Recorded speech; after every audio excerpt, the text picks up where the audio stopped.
नमस्ते गाइज, आज चाहिँ हामी पोखराको ट्रपिकल स्केप भन्ने ठाउँमा घुम्न गएको थियौँ है।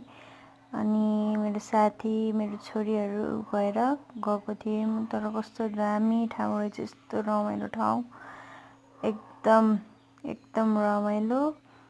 अनि खानेकुराहरू पनि राम्रो छ, मिठो छ, सबै कुरा राम्रो छ, स्पेसियस छ, हरेक कुरा एकदम रमाइलो, एकदम टाइम स्पेन्ड गर्नलाई एकदम रमाइलो। टाइम गएकै थाहा पाएनौँ हामीले, यति इन्ट्रेस्टिङ ठाउँ रहेछ है।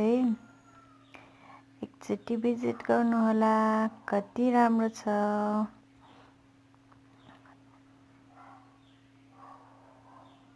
रमाइलो भयो।